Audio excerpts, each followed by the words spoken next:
आज के इस पावन दिवस का अपना शुभारंभ माँ गायत्री के उस पावन दिव्य मंत्र के साथ, गायत्री मंत्र के साथ हम सब करेंगे। वह मंत्र जो हमारे बोझों को हल्का कर देता है, हमारे आत्मा के बोझ। हम सब ऋषि के संदेश के लिए आज गुरु पूर्णिमा के विशेष पर्व पर बैठे। एक व्यक्ति अगर चल रहा है, वो व्यक्ति चल रहा है और 300 किलो का वजन लेके चल रहा है और थक गए। थक क्यों गया? क्योंकि पैरों पर 300 किलो वजन का भार था। भार के कारण थक गया। अगर भार हटा देता तो शायद यात्रा को आनंद पूर्वक कर पाता। ठीक उसी प्रकार हम इस अंतर जगत इस यात्रा पर आए हुए हैं और यात्रा में जो हमारे आत्मा पर कषाय कलमश का बोझ है, तमाम तरह के बोझ जो हैं, वो बोझ जो बने हुए हैं, जो हमें जीवन को आनंददायक यात्रा करने से रोक रहे हैं, उस कषाय कलमश के बोझ को, उस मलिनता को जो साफ करता है, जो हल्का कर देता है, उस महामंत्र का नाम है गायत्री मंत्र। ऐसे दिव्य पावन गायत्री मंत्र की प्रार्थना करेंगे। प्रार्थना में बड़ी शक्ति होती है। हम सोच रहे थे कि संदेश आज क्या लेकर के चले। विश्वास मानिए, कल रात्रि को शांति कुंज के साथ जब लाइव जुड़े, परम पूज्य गुरुदेव की कृपा से, गुरुदेव महाकाल की अवतारी चेतना, हम सबके प्राण, हम सबके इष्ट, आराध्य, सर्वस्व, जो कुछ कह लीजिए। ऐसा नहीं कि मन से मैं बोल रहा हूं तो मेरे लिए, आप सभी जो बैठे हैं उसी भाव वाले बैठे हुए। गुरुदेव से भाव उठा, संदेश क्या जाए कल, अगर गुरुदेव आपने जिम्मेदारी दी है तो क्या करें। गुरुदेव ने कहा, बेटा जो संदेश शांति कुंज के मंच से प्रसारित हो रहा है, वो मेरी इच्छा से, मेरी प्रेरणा से कल के दिन हो रहा है। इसी संदेश को तो कल जन जन तक पहुंचा देना। कल गुरु पूर्णिमा के पूर्व संध्या पर हम सभी के श्रद्धेय प्रिय परम आदरणीय चिन्मय भैया जी ने संदेश दिया। निश्चित रूप से उनके सौभाग्य की सराहना कितनी करें। कई जन्मों के पुण्य प्रताप करते हैं, जीवात्मा कई जन्मों के शानदार यात्रा को संपन्न करती है, तो जाकर के ऐसा सुअवसर, सुयोग, सौभाग्य प्राप्त होता है कि जिस महाकाल की उस चेतना का नवासी में मैं 2-4 बार 90 तक स्पर्श पा गया। गुरु चेतना ने हमें स्पर्श किया। उस स्पर्श का जो स्पंदन है, वो स्पंदन जब आज हमें इतना आह्लादित किए हुए, वो स्पंदन जब आज भी हम अनुभूत कर रहे हैं, तो जिसने महाकाल की उस चेतना के गोद में जीवन बिताया होगा, खेला होगा, जिसका पोषण ही स्वयं साक्षात महाकाल ने किया, ऐसी दिव्य आत्मा के लिए शायद मेरे पास शब्द नहीं है। और केवल यही बात नहीं कि केवल और केवल वह दिव्य आत्मा के संरक्षण में जीवन को जिया, बल्कि आज उनका जो कर्म है, आज उनकी जो विनम्रता है, जो उनकी सादगी है, जो उनकी शालीनता है, वो बरबस ही कोई भी व्यक्ति सामने से प्रथम बार गुजर जाए आकर्षित करती हुई चली जाती है। तो आदरणीय सदैव चिन्मय भैया जी के द्वारा जो कल संदेश गया, मन में बना कि उसी संदेश को आप तक लेकर के मैं बात कर रहा था। गायत्री मंत्र के उस दिव्य महामंत्र के साथ हम सब कार्य को प्रारंभ करेंगे, प्रार्थना करेंगे। प्रार्थना में बड़ी शक्ति होती है, लेकिन एक बात है, प्रार्थना होनी चाहिए, याचना नहीं। प्रार्थना में तो इतनी शक्ति होती है कि एक बार की बात है, बहुत पहले मृकुंड ऋषि थे। मृकुंड ऋषि के कोई पुत्र नहीं था। वो उनकी अर्धांगिनी, दोनों लोगों ने खूब तप किया। तप किया, शिव भगवान प्रसन्न हुए। शिव भगवान आए, पुत्र देने की बात कही। बोले तेरे भाग्य में पुत्र तो नहीं है, चल मैं दे सकता हूं, लेकिन शर्त है, एक तो मैं तुझे बड़ा ही गुणवान, सुयोग्य, शानदार पुत्र दे सकता हूं, लेकिन उसकी अल्पायु होगी, और दूसरा मैं दीर्घायु वाला पुत्र दे सकता हूं। बिल्कुल ऋषि ने कहा, एक ऋषि के घर सुयोग्य गुणवान पुत्र आना चाहिए। कोई और होता तो शायद दीर्घायु मांग लेता, लेकिन ऋषि साधक स्तर का व्यक्ति, उसके चिंतन की दिशा ही अलग हो जाती है। मृकुंड ऋषि ने कहा, मुझे सुयोग्य गुणवान पुत्र दीजिए। उनके घर में मार्कंडेय जी का आगमन हुआ पुत्र के रूप में। मार्कंडेय जी आए, अल्पायु लेकर के, 16 वर्ष की अल्पायु लेकर के आए मार्कंडेय जी। मृकुंड ऋषि के भाव भरे आवाहन पर एक बार उनके यहाँ सप्तऋषि का आगमन हुआ। सारे सप्तऋषियों का एक साथ आगमन हुआ। सप्तऋषियों ने आओ भगत के बाद चलते समय मार्कंडेय जी के सिर पर हाथ रखा और दीर्घायु भव का आशीर्वाद दे दिया। जो सप्तऋषि चलना प्रारंभ किए, भृगु ऋषि ने कहा, प्रभु ऐसा कैसे संभव है? उन्होंने सारी घटना बता दी कि ये अल्पायु है, 16 वर्ष की आयु शिव भगवान ने कहा। बोले अब तो मुंह से निकल गया, अब आगे भगवान की इच्छा, हरि की इच्छा जैसा। कहते हैं 16 वर्ष जब पूर्ण होने को हुआ, उस 16 वर्ष के पूर्ण पर शिव का अभिषेक, रुद्राभिषेक प्रभुश्वर महादेव का मंदिर में करने के लिए उसी पल पर मार्कंडेय जी पहुंचे। और जब प्रार्थना कर रहे थे, अभिषेक कर रहे थे, उसी समय काल का आगमन हुआ। काल ने कहा चलिए टाइम हो गया, समय हो गया। उन्होंने कहा मुझे अभिषेक कर लेने दीजिए, उसके बाद मैं आपके साथ चलता। चलते चलते प्रार्थना कर लूं, अभिषेक कर लूं। काल ने कहा काल किसी का इंतजार नहीं करता, काल पर किसी का बस नहीं, एक पल भी काल रुकता नहीं, ये अभिषेक का मौका भी नहीं दे सकते। मार्कंडेय जी ने कहा कि जब काल पर बस न हो तो महाकाल का आवाहन करिए, महाकाल काल को भी वश में कर लेता है। उन्होंने महाकाल का आवाहन, महाकाल का अभिषेक, महाकाल का अभ्यर्चन प्रारंभ किया। ज्यों अभ्यर्चन प्रारंभ किया त्यों काल ने उनका हाथ पकड़ा, नहीं चल समय हो गया। काल ने ज्यों हाथ पकड़ करके खींचा त्यों शिव भगवान प्रकट हुए और हाथ पकड़ करके वापस रोक लिया। काल ने कहा महादेव आपकी इच्छा से ही तो आए, आपने ही विधान बनाया है और आपके विधान के बाद ये मैं लेके जा रहा था, समय पूरा हो गया। आपने कहा था 16 वर्ष की अल्पायु। शिव भगवान ने कहा, मैं इस बात को कई बार प्रज्ञा पुराण में भी हम इस बात को कोट करते हैं और कहते हैं, बाबा कबीर ने भी कहा है, पाछे पाछे हरि फिरत। भगवान का विधान कभी टलता नहीं, लेकिन सच्चे भक्त का समर्पण अगर उसके मुख से फूल निकल जाए तो विधि का विधान भी बदलना पड़ता है। भगवान स्वयं शिव भगवान ने कहा था कि 16 वर्ष की अल्पायु होगी, लेकिन ऋषियों के आशीर्वाद को सार्थक बनाने के लिए शिव भगवान ने कहा चल अगर ऐसी बात है तो मैं वरदान देता हूं कि मार्कंडेय जी आजन्म 16 साल के ही रहेंगे, जब तक जीवित रहेंगे 16 साल के ही रहेंगे। और कहते हैं कि मार्कंडेय जी 16 साल करके ही होकर के 16 साल की ही अवस्था तक बने रहे। उसके बाद उन्होंने दुर्गा सप्तशती से लेकर के तमाम पुराणों की रचना की और तमाम पुराण में लिखे, दुर्गा सप्तशती का पूरा लिखा।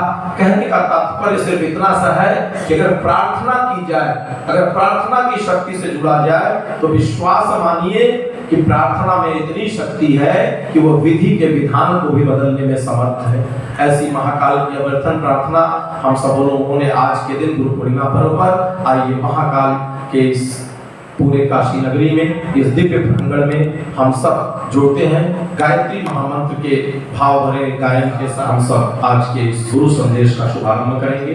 सब लोग कमर सीधी करके पुनः गायत्री मंत्र का भाव भरा गायन। ओम भूर्भुवः स्वः तत्सवितुर्वरेण्यं भर्गो देवस्य धीमहि धियो यो नः प्रचोदयात्। ओम अज्ञानतिमिरान्धस्य ज्ञानाञ्जनशलाकया चक्षुरुन्मीलितं येन तस्मै श्रीगुरवे नमः।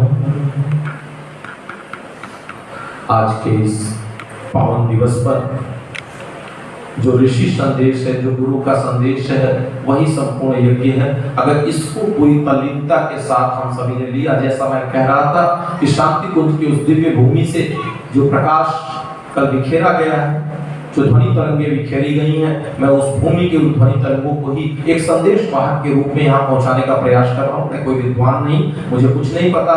हम तो गुरु के उस तोते के रूप में उनके संदेश पर स्वयं जीने का प्रयास करते हुए, उस राह पर स्वयं चलने का प्रयास करते हुए औरों तक उस संदेश को पहुँचाने के क्रम में यहाँ पर उपस्थित हुआ। हम सभी लोग बात कर रहे थे कि प्रार्थना में कितनी शक्ति होती है। आज गुरु पूर्णिमा है।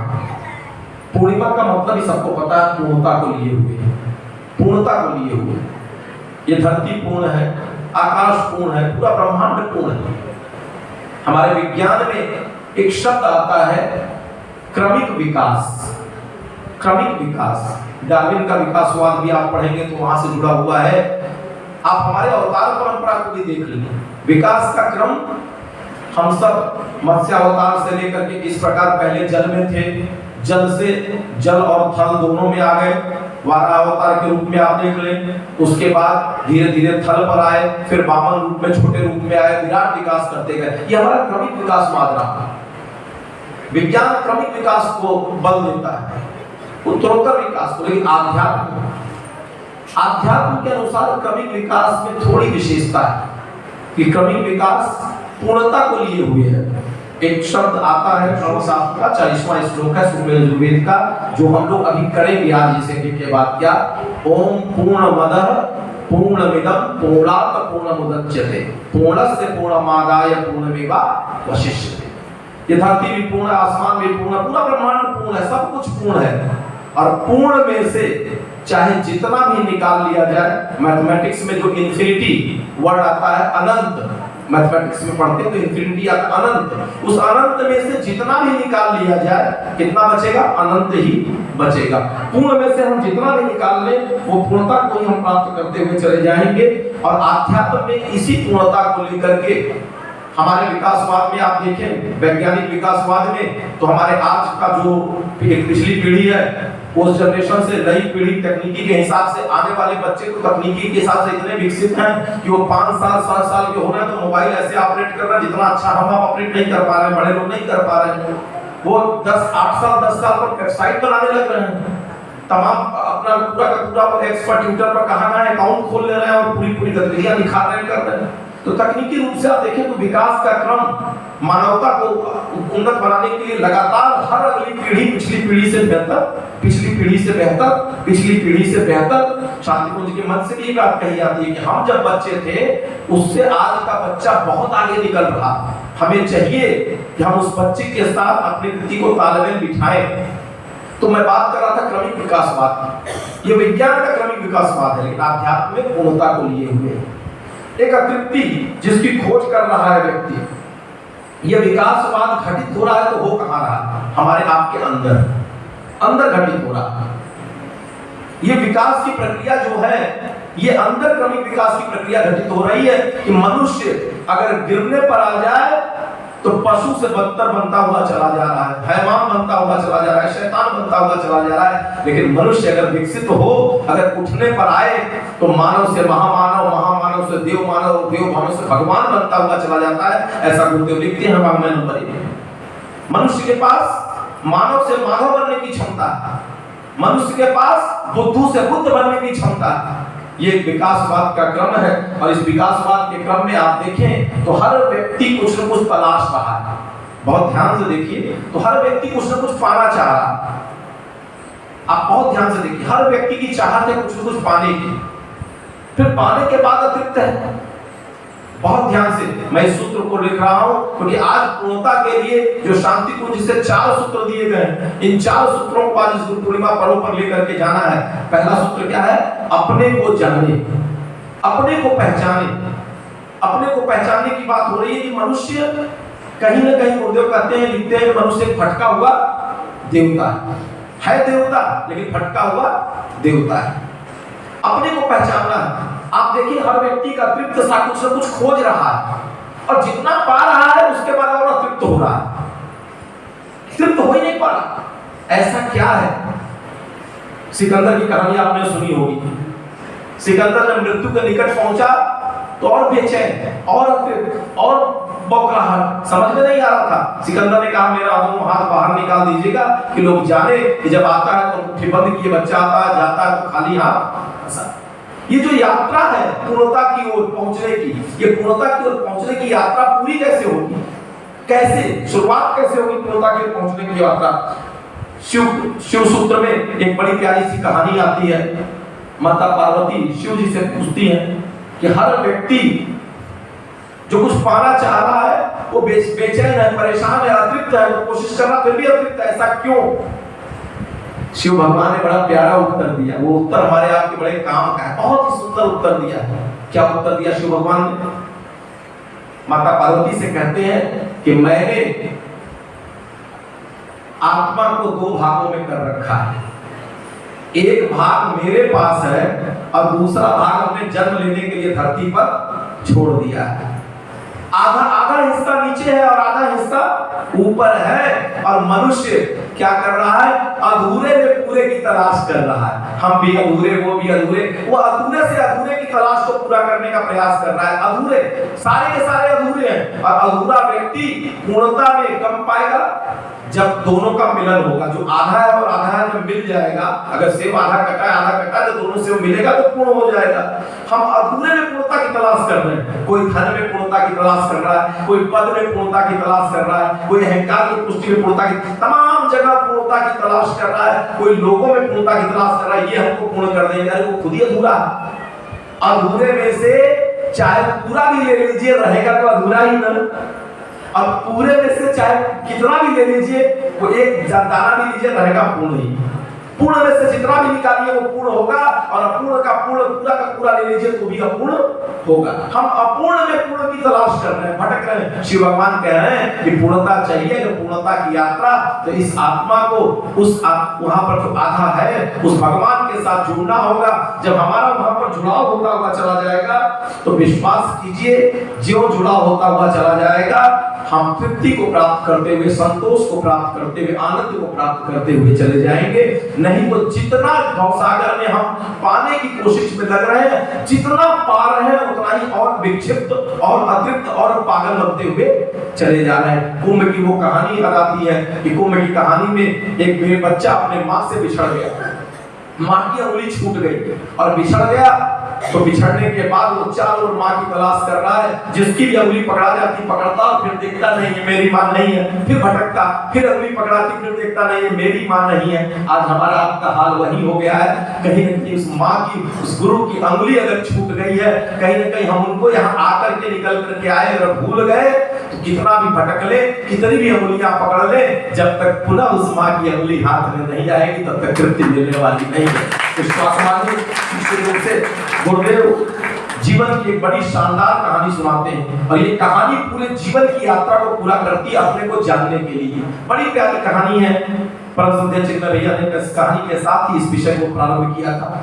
बड़ी प्यारी कहानी। एक गांव में एक मेला लगा है, गुरुदेव सुनाते हैं साथ, गुरुदेव का ससुर। एक गांव में एक मेला लगा हुआ है। मेले में माता पिता अपने बच्चों को लेकर के हाथ पकड़ करके जा रहे हैं। रास्ते में माता पिता पूछते हैं, मिठाई की दुकान देखे, बेटा बेटा वो मिठाई खाएगा? हाँ खाएंगे खाएंगे, बच्चा चाव से मिठाई खाता है। बेटा वो खिलौना? हाँ खिलौना भी लेंगे। वो झूला भी झूलेंगे। खूब आनंद में है बच्चा, खूब आनंद ले रहा है। उतने दिन में एक धक्का आता है मेले का, और मेले के उस धक्के में बच्चे का हाथ छूट जाता है। बच्चे का हाथ माँ बाप से छूट जाता है, वो बिछड़ जाता है, बिलख कर रोने लगता है, पागलों की तरह रोना शुरू करता है, माँ को पुकारना शुरू करता है, माँ को खोजना शुरू करता है, नहीं मिलती है। सब लोग मेले में से गुजर रहे हैं, अपना निकल गए, कोई ध्यान देने वाला नहीं है, बच्चा रो रहा है, जो मर्जी वो कर रहा है। उसी मेले में से एक सज्जन आदमी, भला आदमी गुजरता है। एक भला आदमी गुजरता है, सज्जन आदमी गुजरता है। उस बच्चे के पास देखता है, रोते हुए पूछता है, रुक करके, बेटा तुम्हारा नाम क्या है? तुम कौन हो? कौन हो? बताता है। तुम्हारे माता पिता कौन है? नाम क्या है? पता क्या? बताता है। वो बच्चे को गोद में उठा लेते हैं, अपने कलेजे से लगा लेते हैं, बच्चा को थोड़ी सी ठंडक लगती है, और फिर ले करके खोजना शुरू करते हैं। खोजना शुरू करते हैं, रास्ते में मिठाई की दुकान फिर दिखती है। वो फुसलाने के लिए कहते हैं, बेटा वो मिठाई खाएगा? नहीं नहीं नहीं, हमको मम्मी के पास जाना है। बेटा वो खिलौना चाहिए? नहीं नहीं, हमको मम्मी के पास जाना है। झूला झूलोगे? नहीं नहीं, हमको मम्मी मम्मी मम्मी चाहिए। बेचैन है, विक्षिप्त है, तड़पन है, पागलपन है माँ को पाने की। और अचानक जो माँ सामने दिखती है, वो गोद से उतरता है और दौड़ करके जाकर के माता की छाती में लग जाता है, और फिर वो तृप्ति, असीम आनंद को प्राप्त करता है, जैसे दुनिया का सारा सुख पा लिया उस बच्चे ने। पर मुझे गुरुदेव कहते हैं, बेटा याद रखना, ये जो बाल मेले में बिछड़े हुए बच्चे हैं, ये हम ही बच्चे हैं, और वो हमारे माता पिता बैठे हैं जिससे हम बिछड़ रहे हैं। एक सज्जन गुरु के रूप में आते हैं, वो सज्जन भले आदमी आते हैं, गोद से लगा लेते हैं, लेकिन करेंगे क्या वो सज्जन? वो सज्जन करेंगे क्या? आपसे पूछेंगे आप कौन हो? गुरुदेव ने पहली पुस्तक क्या लिखी? मैं क्या हूं। अपने को पहचानिए, अपने को जानिए। आपको अपना पता ही नहीं पता, अपना परिचय नहीं पता, तो आप बताएंगे कैसे? कोई कैसे आपको मिलवाएगा भाई? आपको अपने माता पिता का, अपना नाम, अपने आप को जानना चाहिए। लोग दुनिया को जान ले रहे हैं, सब कुछ जान ले रहे हैं, लेकिन खुद को जानने से अधूरे रह जा रहे हैं। आज का दिन है संकल्पित होना कि हम अपने को जानने का। किताबें पढ़ने से विद्वान नहीं, स्वाध्याय, स्व का अध्ययन। दुर्भाग्य देखिए कि आज तो वो विद्वान कह दिया जा रहा है, लोग समझ आइए बहुत बड़े विद्वान है जिन्होंने गीता रख ली, पुराण रख लिया, उपनिषद रख लिया, श्लोक रख लिया, दुनिया भर की। तो कभी बाबा विद्वान नहीं थे क्या? मसी कागज छुओ नहीं, कलम गयो नहीं हाथ। अपने को जानना, स्व का अध्ययन। स्वाध्याय की परिभाषा बदल गई है। स्वाध्याय की परिभाषा किताब पढ़ने से हो गई है। स्वाध्याय की परिभाषा इस विद्वत्ता से हो गई कि कौन कितना बढ़िया बोल पा रहा है, किसको कितना बड़ा ज्ञान है। दुर्भाग्य क्या है कि आज हम अपनी ओपिनियन से नहीं जी रहे हैं। गुरुदेव कहते हैं आज हम पब्लिक ओपिनियन से जी रहे हैं। पब्लिक का ओपिनियन, लोग, चार लोगों ने कह दिया तो हमारा वैसा ही थॉट बनने लगता है। तीन चीजें अभी आएंगी, इसके लिए क्या करना है? गुरुदेव ने सूत्र दिया है, मनन, चिंतन और अपनी निष्पक्ष समीक्षा। बहुत शानदार सूत्र गुरुदेव ने दिया। भैया ने आप लोगों को डायरी में रखना चाहिए था, नोट करना चाहिए था। मनन, चिंतन और अपनी निष्पक्ष समीक्षा। मनन चिंतन, हमारे अंदर क्या ऐसा आ गया जो नहीं होना चाहिए था, हमारे अंदर क्या चीज और आनी चाहिए जिसके ना आने से विकास नहीं कर पा रहे, और अपनी निष्पक्ष समीक्षा करें, क्योंकि समीक्षा तो दूसरी से नहीं कर सकता। अगर किसी ने आपको जब गलत कहा, कई बार हम अपनी कमियां खोजते, कमियां नहीं, आपके अंदर अच्छाइयां भी हैं। अगर खदान भरा पड़ा है तो इसी के अंदर कंकाल भी है। दोनों ही चीजें, अच्छी बुरी चीजें दोनों हमारे अंदर है। अपनी निष्पक्ष समीक्षा, निष्पक्ष समीक्षा इसको लेकर के बार बार कहते हैं। लोगों की ओपिनियन पर हम जीने लगे। बड़ा प्यारा सा एग्जांपल कर दिया कि अगर एक व्यक्ति किसी व्यक्ति को जाकर के, बाहर प्रयोग कर लीजिएगा जो लोग YouTube पर नहीं सुन रहे या यहाँ नहीं सुन रहे, किसी व्यक्ति को जाकर एक व्यक्ति कहे अरे आपको थोड़ा बुखार जैसा लग रहा है, कहेगा नहीं ठीक है। फिर 10 मिनट बाद दूसरा चला जाए, कहेगा अरे आपकी आंखें भी लाल लग रही, कुछ बुखार जैसा है क्या आपको? फिर तीसरा चला जाए, 10वां व्यक्ति के पहुंचते पहुंचते उसको बुखार आने लगेगा, उसकी ओपिनियन वैसी बन जाएगी। आज हम अपने आप पर अपना नियंत्रण खो चुके हैं। आज हम पब्लिक ओपिनियन पर जी रहे हैं, हमारा अपना अस्तित्व तो नहीं बचा, हम लोगों की ओपिनियन पर जा रहे हैं। तो पहला सूत्र उन्होंने दिया अपने को जाने, दूसरा सूत्र है मन को थामे। बहुत महत्वपूर्ण सूत्र है। पहला अपने को जाने, दूसरा मन को थामे। मन को थाम लेना है। ये मन इतना गड़बड़ है कि हम जो नहीं करना चाहते वो करा रहा। ये मिला था हमको एक इंद्री के रूप में, हमारे गुलाम के रूप में, लेकिन हमने उसको मालिक बना के पूरे मकान की चाबी थमा दी। ये ठीक नहीं है, ये खतरनाक है। और ये मन इतना हमारे ऊपर सवार हो जा रहा है कि कभी कभी फटकाने के साथ साथ ऊपर भी पहुंचा देगा, इतना नियंत्रित कर दे रहा है कि हम खुद से खुद का सुहा कर ले रहे हैं। ये मन, अगर इस मन को नहीं सहारा गया, इस मन को साधना ही। आचार्य शंकर की एक बड़ी प्यारी सी छोटी सी दृष्टांत आती है। आचार्य शंकर जा रहे थे एक अपने शिष्यों के साथ, एक किसान भैंस को लेके जा रहा था, भैंस की पगड़ा पकड़ा था किसान भैंस। आचार्य शंकर ने पूछा कि शिष्यों से कि बताओ ये किसान भैंस को ले जा रहा है कि भैंस किसान को? सब बोले कैसी बात कर रहे हैं गुरुजी, किसान भैंस को ले जा, भैंस का किसान को ले जा रही है। आचार्य शंकर धीरे से नजदीक गए और चुपके से उन्होंने भैंस का रस्सी खोल दिया। भैंस भागने लगी, अब किसान पीछे पीछे भाग रहा था। बोले अब बताओ भैंस किसान को ले जा रहा है, किसान भैंस को ले जा रहा है? मामला पलट गया। कभी मन हमारे नियंत्रण में हुआ करता था जब हम आध्यात्मिक साधना से जुड़े थे। आज मन के पीछे, मन हमको जैसे चाह रहा वैसे नचा रहा, जैसे चाह रहा वैसे नचा रहा। स्वामी राम तीर्थ जब अमेरिका की यात्रा पर गए और अमेरिका के राष्ट्रपति मिलने आए, तो आपको मालूम होगा स्वामी राम तीर्थ अपने नाम के आगे बादशाह लगाते थे। लंगोट पहनते थे, केवल लंगोट पहनाते थे और बादशाह लगाते थे। वो राष्ट्रपति, अमेरिका के राष्ट्रपति जी ने पूछा ये कैसा बादशाह? बादशाह तो सोने के कपड़े पहनते हैं, बड़े बड़े मुकुट पहनते हैं, बड़े बड़े राष्ट्रीय सिंहासन वाले होते हैं, ये कौन सा बादशाह, ये कौन सी बादशाहत है? बोले मैंने दुनिया को जीता नहीं जीता, मैंने अपने आप पर विजय प्राप्त कर लिया, इसलिए मैं अपना बादशाह। कहते हैं चाह गई चिंता मिटी, मनवा बेपरवाह, अपने को जाने मन को थामे। मन को थाम लिया तो अमन कब आती है? मन के पहले अ लगा है, अमन माने शांति। शांति कब आएगी? जब मन आपके नियंत्रण में होगा, जब मन को आप पकड़ लेंगे। मन के साधे मन के हारे हार है, मन के जीते जीत। गुरुदेव ने लिखा मन सधे तो जीवन सधे। सारी पुस्तकें हैं गुरुदेव की स्वाध्याय के लिए। तो अपने को जाने, मन को थामे, ये दो सूत्र हुआ। और अगला दो सूत्र है अहंकार से बचे और अपने अंदर के देवत्व को जगाए। अहंकार से बचे तीसरा और अपने अंदर के देवत्व को जगाए। चौथा, अहंकार से बचे।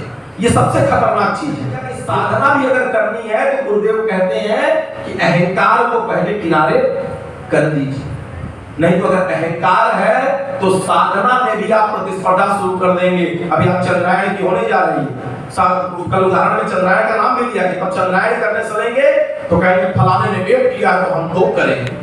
तमाम ऐसे साधन मिल जाते हैं, उसमें भी प्रतिस्पर्धा शुरू हो जाती है। अहंकार से बचे।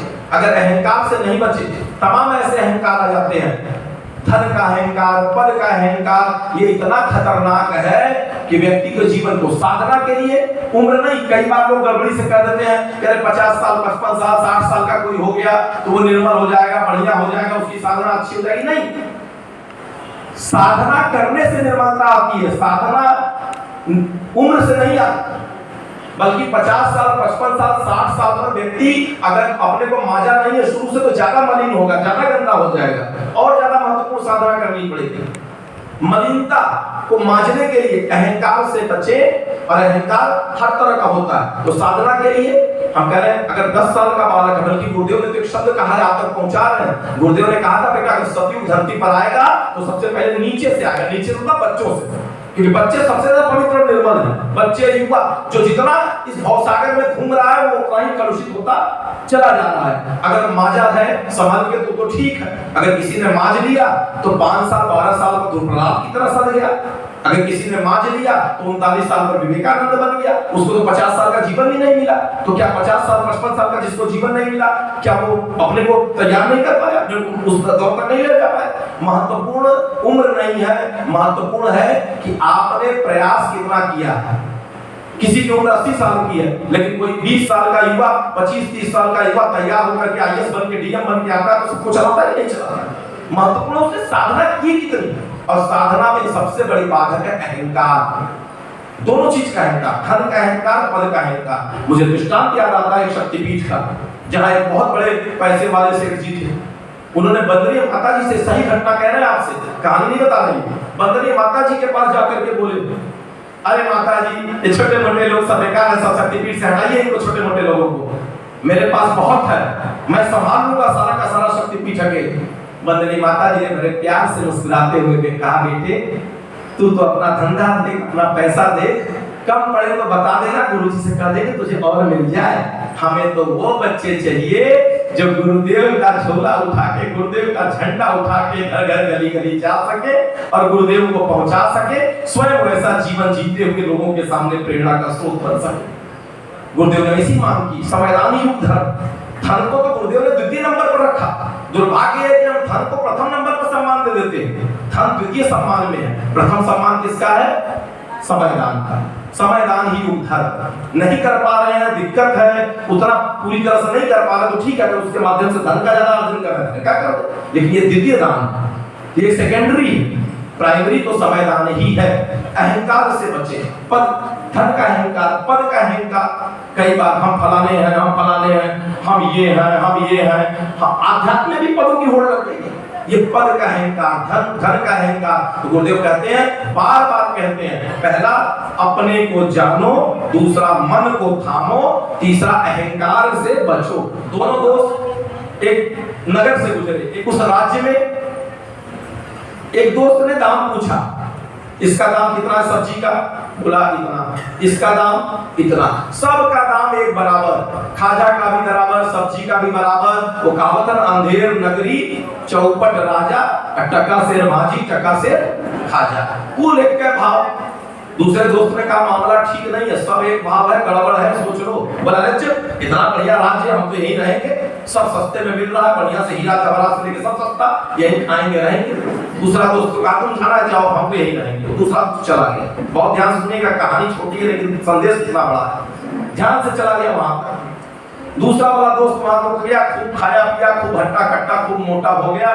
खूब मोटा होने के बाद दूसरे दोस्त ने एक दिन क्या हुआ, उस राज्य में चोरी हुई। चोरी के बाद आया कोतवाल और इसको पकड़ने लगा, मोटा कर। बोले अरे हमने थोड़ी चोरी की है। बोले हमारे राज्य का नियम है कि जो सबसे मोटा आदमी होता है उसी को फांसी दी जाती है। समझ गया कि अंधेर नगरी क्या होती है। बड़ा महंगा पड़ गया खाजा टका से उसको। अब वो भाग अपने दोस्त को किसी तरह से बताया, जेल में था, सूचना मिली, दोस्त आया, दोस्त ने कहा मैंने पहले ही कहा था। बोला सब ठीक है, आपको बचा लो किसी तरह से। बोला अच्छा देखते हैं। दोस्त राजमहल में पहुंचा, जो उसको फांसी लगनी थी त्यों दौड़ के राजा साहब के चरणों में दोस्त गिर गया। बोला राजा साहब इसको फांसी मत दीजिए, फांसी हमको दीजिए, मेरे दोस्त को हटाइए फांसी से, फांसी हमको चाहिए। लगा गिड़गिड़ाने। राजा बोले क्यों, ऐसा क्यों?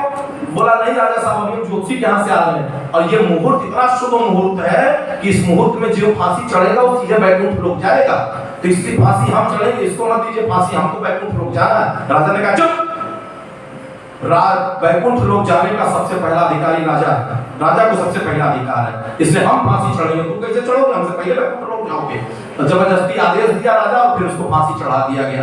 निश्चित रूप से जब व्यक्ति अहंकार में होता है और साधना की कमी होती है, अहंकार में व्यक्ति सारा भूल जाता है। दुर्योधन कितना बड़ा बेवकूफ था, 5 गांव से, अरे अंत में तो कहने लगा सुई की नोक बराबर नहीं देंगे, 5 गांव से काम चल सकता था, लेकिन अहंकार में इतना फूला हुआ था, समझौता करने को तैयार नहीं, मिलकर चलने को तैयार नहीं, एक साथ चलने को तैयार नहीं। नहीं, हम केवल हम हैं, हमारे साथ ही आगे बढ़ेगा। और जब ये अहंकार प्रवेश किया तो जो कुछ था जमीन उसकी नहीं थी, सब लेके थोड़ी जाता, 5 गांव भी दे देता, जिंदगी शानदार जीता, लेकिन बेवकूफ अहंकार के चक्कर में सब कुछ गवा दिया। रावण गलती कर भी गया तो करना क्या था, जानवी को वापस कर देता, बच जाता, लेकिन अहंकार में, अब अहंकार में व्यक्ति का गुरुदेव ने लिखा है, अहंकार ऐसे ही व्यक्ति को खा जाता है जैसे कपड़े को कीड़ा। अहंकार में व्यक्ति वो कर्म कर डालता है जिसका परिणाम उसको बाद में समझ में आता है, तत्काल पता भी नहीं चलता।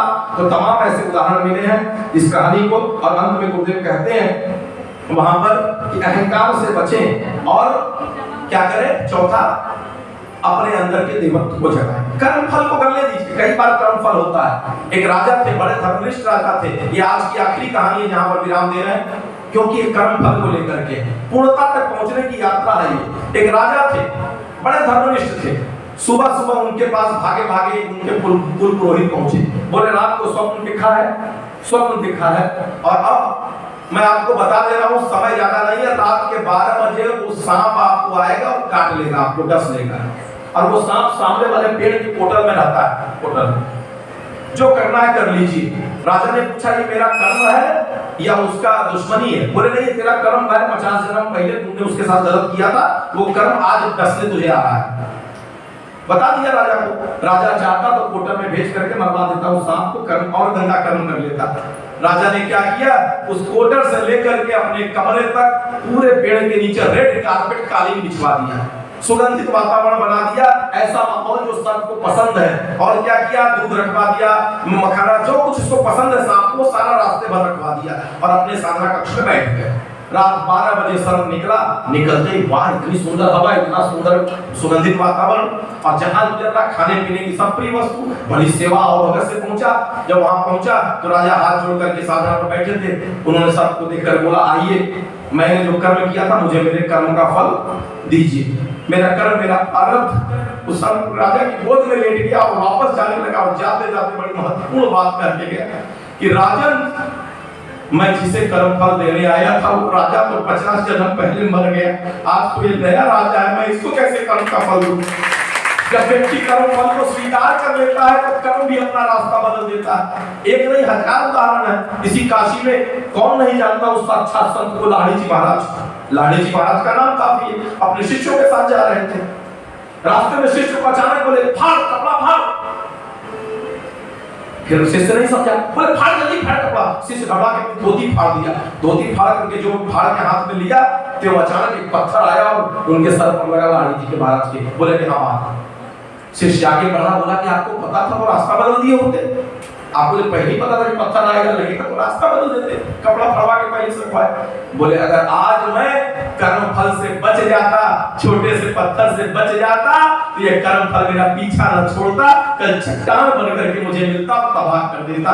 इसलिए कर्म फल को मैंने भोग लिया, ये मेरे लिए सौभाग्य का विषय है। कर्म फल को आने दीजिए। जो कर्म फल को भगवान का आशीर्वाद समझकर जो सच्चा समर्पण कर देता है, समर्पण में बड़ी ताकत होती है, समर्पण में इतनी ताकत होती है जो विधि के विधान को बदल देता है। इसीलिए निश्चित रूप से आइए हम सब आज यहाँ गुरु पूर्णिमा पर्व पर बैठे हैं और ये 4 सूत्र जो कल शांति कुंज के मंच से मिला है गुरु पूर्णिमा के विशेष संदेश को, इसको गांठ बांध ले कि अपने को जाने, सब कुछ पढ़ेंगे, सब कुछ साधना करेंगे, सब कुछ करेंगे, लेकिन अगर स्वयं को नहीं जान पाए कि हम आए क्यों हैं, किस उद्देश्य से भेजे गए, कर क्या रहे, करना क्या चाहिए, इसके लिए समय नहीं मिल रहा। चिंतन मंथन के लिए समय नहीं हमारे पास। तमाम उल्टे सीधे काम के लिए टाइम नहीं, 10 मिनट गुरुदेव ने बहुत बढ़िया सूत्र दिया, आत्मबोध और तत्वबोध की साधना। कहां कर रहे हैं आप लोग तत्वबोध की साधना? कहां टाइम मिल रहा है एकांत में बैठने का? ये इलेक्ट्रॉनिक की दुनिया, मोबाइल, हम हो चाहे आप हो, इतना उसमें बधे हैं कि सारा समय फेसबुक व्हाट्सएप ले ही रहा है, तमाम मीडिया ले रहा है, बाकी झंझावातों में चला जा रहा है। अपने लिए अपने हम हैं क्या? आत्मा। उस आत्मा के लिए कहां 10 मिनट मिल पा रहा है? अपने को जाने, अपने को जानने के लिए नियमित 10 मिनट, ये विश्वास मानिए, अगर समर्पित भाव से 10 मिनट बैठे, उसी से प्रार्थना किया, बशर्ते प्रार्थना होनी चाहिए, भिखारी की तरह याचना नहीं। प्रार्थना भक्त करता है, याचना भिखारी करता है। हम भिखारी नहीं है, हम भक्त हैं, भगवान के बच्चे हैं। प्रार्थना करें, समर्पित कर दे। समर्पित कैसे कर दे? एक युवा पहुंचा और एक संत जो है रोपाई कर रहे थे। रोपाई आपने देखा होगा, पौधा निकाल करके एक जगह से उठा के दूसरी जगह कर रोपा रोपना, वो रोपा रोप रहे थे। आया, बोला क्या करें, बड़े परेशान साईं जी। बोले अपना रोपा रोप दे। बोले अपने को रोप दे। बोले रोपने का मतलब? बोले अपने को समर्पित कर दे, उसके बाद भगवान उगाए, चाहे उजाड़े, चाहे तोड़े, चाहे दर्द दे, चाहे प्यार दे, सब समर्पित कर दीजिए। फिर देखिए तो सही, फिर देखिए वो हाथों हाथ उठा लेता है। अपने को रोप तो दीजिए, अपने को समर्पित तो कर दीजिए, अपने को जानिए और अपने मन को थामिए। मन को अगर नियंत्रित नहीं कर पाए तो निश्चित रूप से सारे जग को जीत करके भी हम भिखारी बने रहेंगे। और मन को अपने को जीत लिया तो फिर स्वामी राम तीर्थ की तरह शहंशाह बादशाह बनते हुए चले जाएंगे। और तीसरा सूत्र, अहम से बचिए, अहंकार से बचिए।